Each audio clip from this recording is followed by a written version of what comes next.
Well, folks, welcome back to the Enemies List. I am your host, as always, Rick Wilson. I am delighted today. I did not do the Enemies List. It's the Lincoln Project. I'm so sorry. So here, see? Sorry, bad swing thought. So many podcasts! Your task will not be an easy one. Your enemy is well-trained, well-equipped, and battle-hardened. There is not a liberal America and a conservative America. There is the United States of America. Good night, and good luck. Hey folks, it's Rick Wilson. Welcome back to the Lincoln Project podcast. Something a little different today. It is summer. We all need a little bit of a reading break during the summer, a moment where you can ignore the craziness in the world for just a little while, focus on something. A great novel is always a good solution to this problem in my mind. We are joined today, and I'm absolutely honored to be joined by Daniel Silva today. He has a new novel out called A Death in Cornwall. It's the latest in his Gabriel Allon series, which if you haven't read it, it is amazing. Get to it. And I'm so grateful you could come on the show today, Daniel, and talk to us a little bit about both this book itself and the entire Gabriel Allon series, which has been a huge bestseller for you. It's been so popular. Talk to us a little bit about how you came to write this book and the arc of the story. Give us a rundown on a great summer read. Summer escape, yes, but we don't escape the craziness altogether, because this book takes place against the backdrop of the British political scene of late. Yes. And as you know, as a political observer, the Conservative Party, the oldest political party in the West, in the world, Yep. the most successful political party in the world. It's been the governing party for 2/3 of its existence since 2015 has been a clown show, basically. And this book was inspired in part in that period in the autumn of 2022, when we had 3 British prime ministers in the span of 7 weeks, basically, and that's sort of the broad inspiration for this book. But it is called A Death in Cornwall. As you might imagine, it begins with a death in Cornwall. The victim is a professor of art history from the University of Oxford. Gabriel Allon is in the country when the murder happens. The British police ask for his help on the investigation, and one thing leads to another, and he finds himself in the middle of a raging British political scandal over the election of the next British Prime Minister. So it is a fast-paced, fun, exciting summer beach book. It's part art mystery. It's part caper novel, it's part political thriller, and it explores how you can use fine art, very expensive, multi-million-dollar paintings for the purposes of money laundering. Ask any number of Russians about that story. Ask any number of what's the first thing they do when they get rich? It is fungible. It is portable. It is extremely expensive. There are very few things in the world that cost more than a painting by Pollock or de Kooning. The price is subjective. Something like $70 or $80 billion a year worth of art trades hands each year. Almost all of it entirely in secret. The buyers don't know who the sellers are. The sellers don't know who the buyers are. Governments know next to nothing at all. And increasingly, those sales are taking place within free ports, and the money is changing hand in the offshore realm. Shell company to shell company in a tax haven. So no tax revenue is changing hands, and it does not take a genius to see that this is the perfect environment to launder money. You can sell paintings to yourself. You can conduct sales of where there's actually no painting involved. No one would ever be the wiser, And the story was inspired in part by some of the revelations that came out of the Panama Papers. Sure.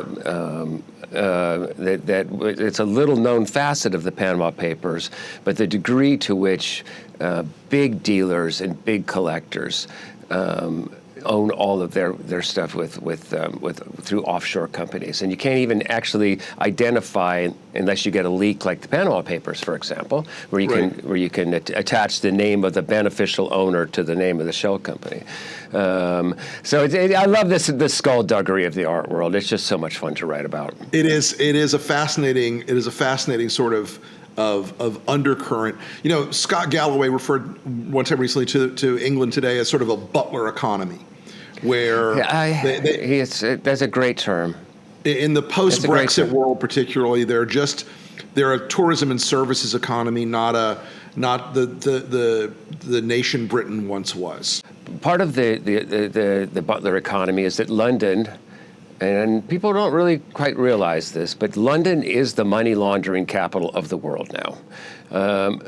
It is the money laundering capital of the world. And I'm not saying this, okay? The British government has admitted as much, okay? The National Crime Agency it says that it's probably in the hundreds of billions of pounds a year. It's so large they really can't even estimate. It's not just a square mile. It's the smaller boutique firms. It's the law firms. It's the accounting firms. It's everything. Somebody said to me one time, Daniel, that if somebody nuked Canary Wharf, the entire Russian economy would go under the next day, because that's where the vast majority of the oligarchs are managing. Of these wealthy oligarchs are managing their finances. And successive British governments, welcomed this money.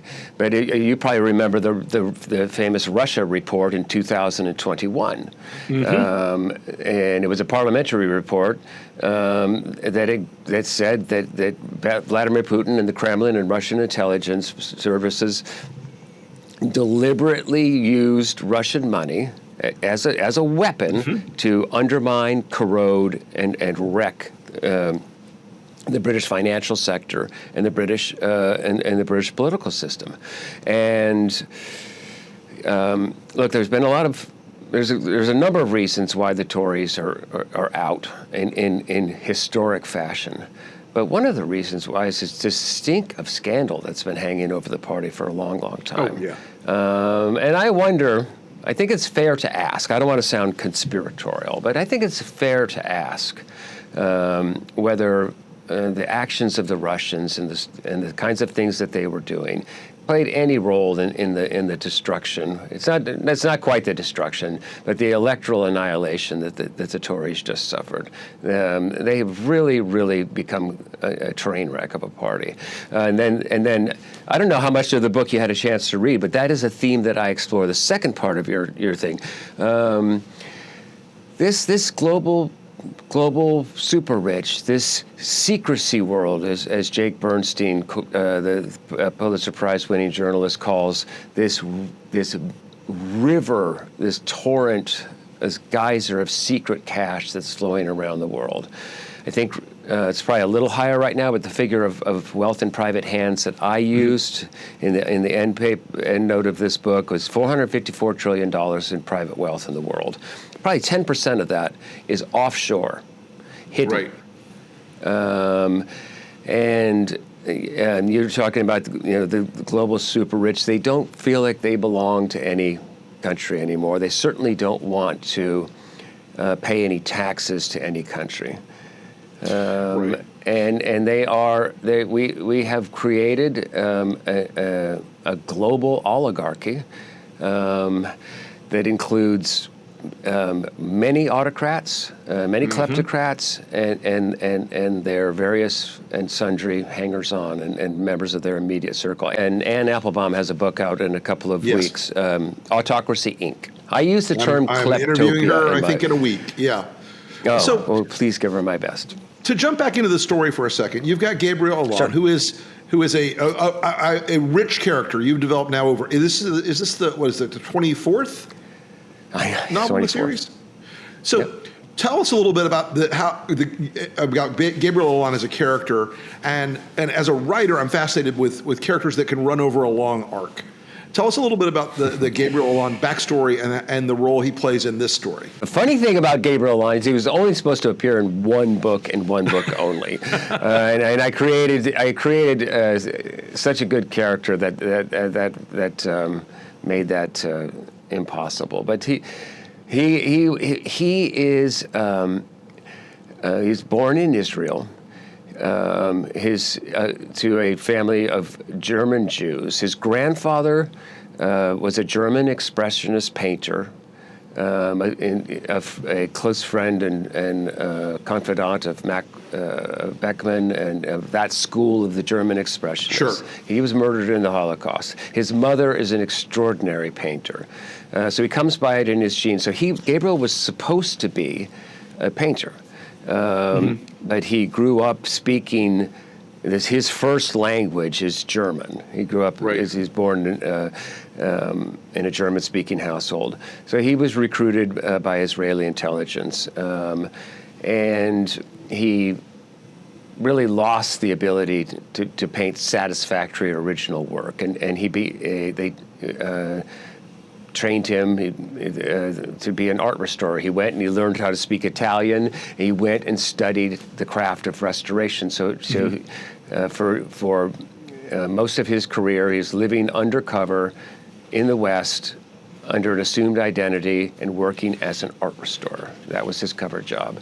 And so now in the most recent books, I've flipped the script a little bit. So instead of Gabriel Allon as an intelligence officer who works, his cover job as an art restorer, Gabriel Allon is now an art restorer who used to be an intelligence officer. Right. And it's opened up changed the tone of the books a lot. And it gives him the entree in the storyline to get involved in the mysteries around this $100 million Picasso that's out there in the market suddenly. Correct.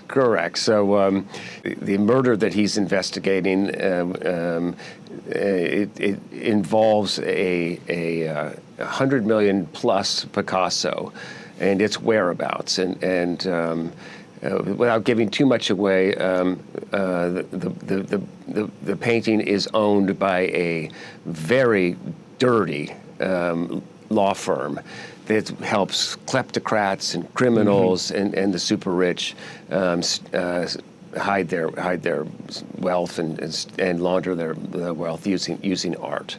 So there's a sort of a nod to the more than sort of to the Panama Papers and the Pandora Papers. Right. This book contains the Picasso Papers. Picasso Papers, a big leak of confidential attorney-client documents that unveils a lot of secrets. Right. And how much time do you spend in England? Because it feels like your granularity there of understanding Cornwall. I mean, anytime you've got an English setting, you seem to have a really tight understanding of it. Yeah, I love. I'm not quite an Anglophile, but I'm certainly close to one.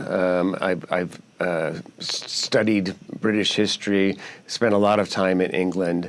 I've written about British politics before. Right. I'm addicted to British politics. Oh. I love the setting. I love English literature. I love English detective fiction. And there's so many reasons why I like using London and England as a setting for Gabriel. He lived in Cornwall. That's where he was living when I first introduced him. He was a bit of a recluse. I go back in real life as often as I can, and fictionally as often as I can. I just love it. It's just got a magic sparkle in the air there. This Arthurian magic, and I'm crazy for it. It's interesting you mentioned because this does feel like it falls into that great tradition of English detective fiction. And I was thinking about Campion and Peter Wimsey and all the sort of pre-Christie work that I read a lot of as a kid. And it does remind me of that and of the sort of the Lovejoy idea. The art restorer is a little bit bent around the edges, a little bit crooked. Are any of those, what part of Gabriel Allon's character is sort of drawn out of that tradition? He is, I guess he's sort of a knight errant. He can stumble into things. I think the way I would answer that question is I'm trying, and I think I've sort of. It's definitely a blend of genres now. I'm often described as a writer of espionage. Okay, I think it's more accurate to say that I'm a writer of international intrigue. Sure. And because I am blending crime fiction. I am blending art mystery. Sometimes you put a little bit of espionage in the story. So I think I'm sort of out there on a limb on my own genre right now. I feel like some of the earlier books were more espionage-y. They will definitely. I mean, although when I first created Gabriel, it was a straight counterterrorism book set around the Palestinian peace process in Camp David back in 2000. But the next books I did were.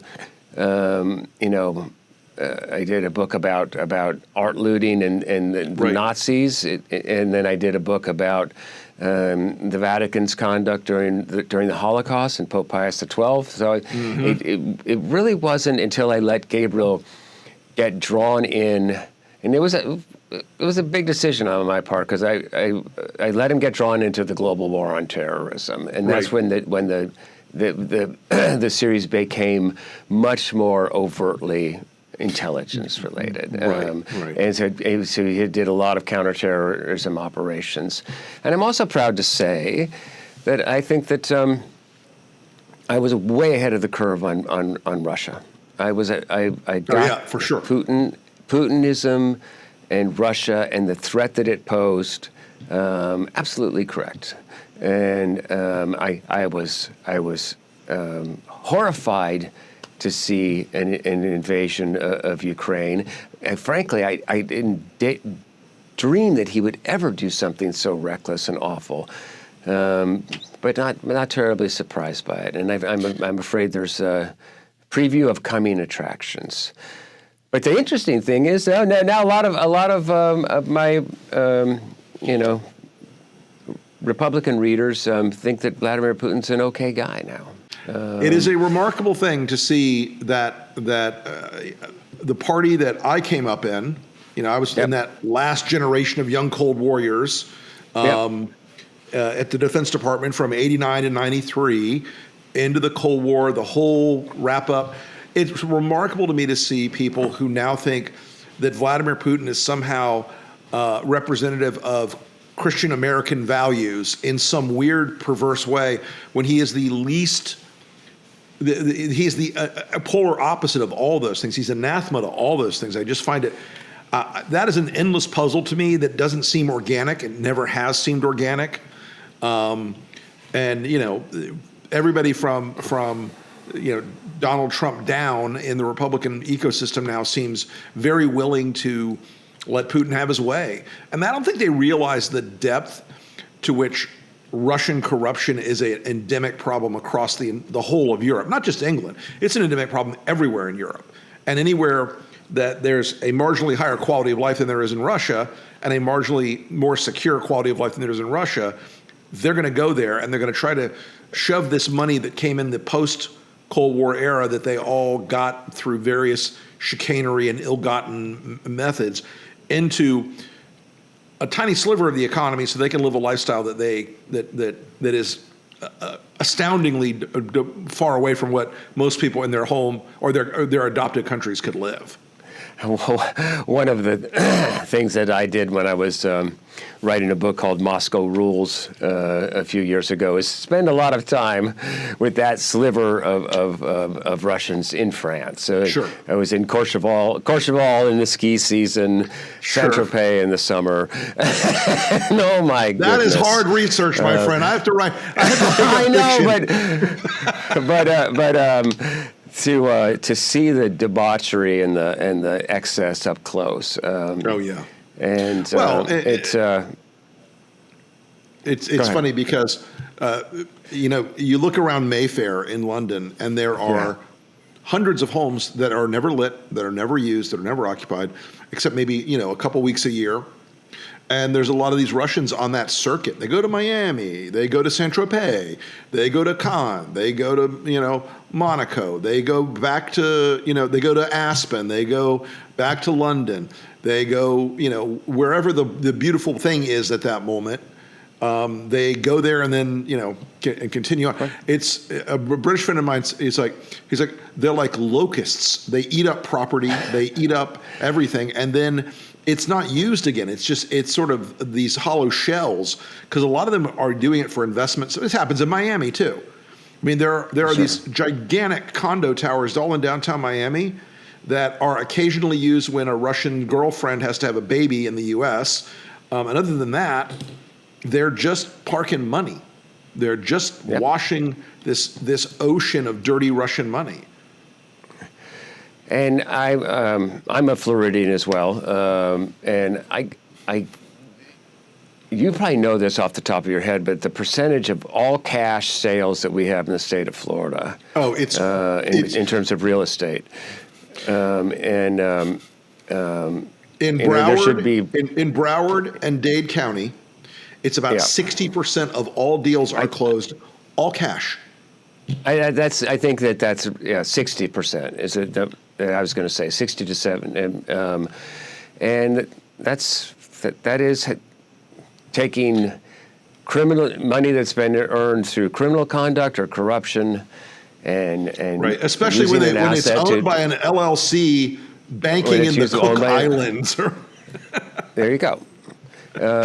And I'm for transparency. Sure. We need to get a lot more transparency into these that aspect of the financial world. So I was thinking about something just now, Daniel. Do you look at this series as a kind of fictional window into the last couple decades? I mean, absolutely. Can you read? Because it just struck me, because I have read a lot of the series, and it just struck me as like you could look at this as a sort of historical window as you develop each one of these. There is a window into the reality we're experiencing in each of these books. Absolutely. It starts with a stand-in for Bill Clinton trying. Perhaps unwisely to go for a peace deal at Camp David at the end of his administration. It deals with the Swiss banking crisis that that was exploding at the time, and then it picks up with 9/11. It chronicles very, very accurately the rise of Putinism in Russia, the rise of fall of ISIS. Gabriel played an instrumental role in shutting down ISIS's overseas operations network. The Iran nuclear program is dealt with. So it does, for better or worse, it has chronicled this insane 25 years that we've lived through to where we are where we are right now. I am overjoyed by the result of the election in France. And by the way, I also predicted that.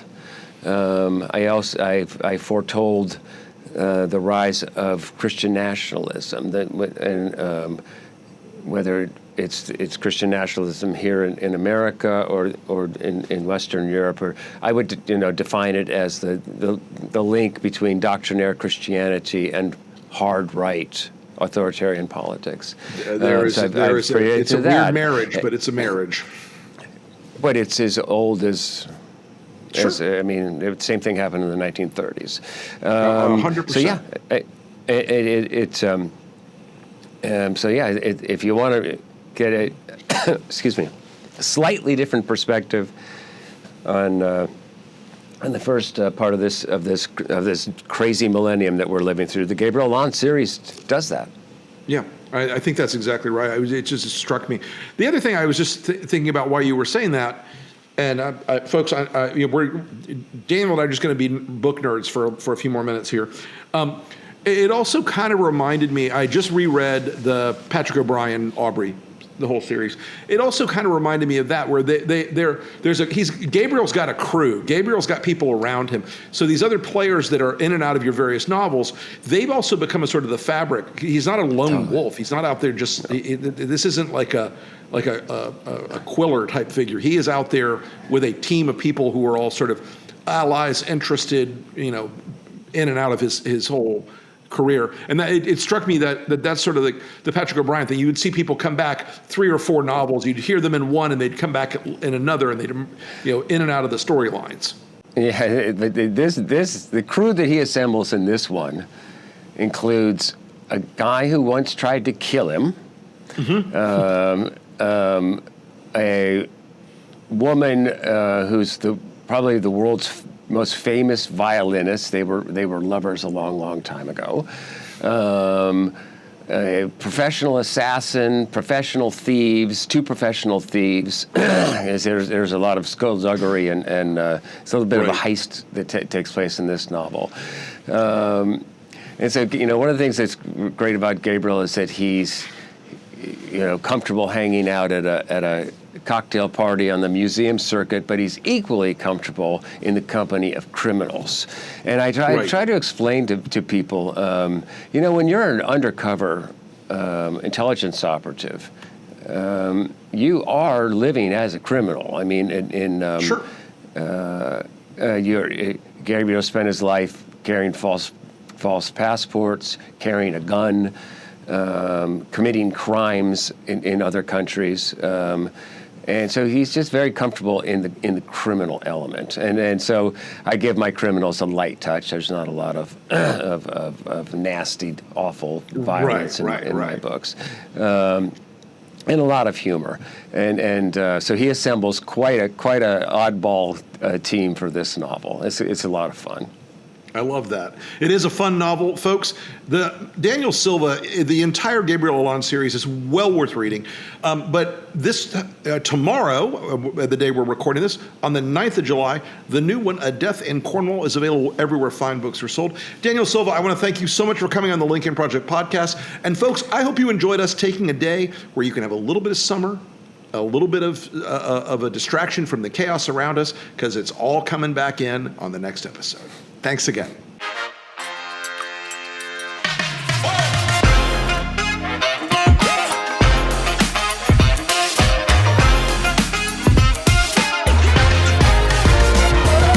Good night and good luck.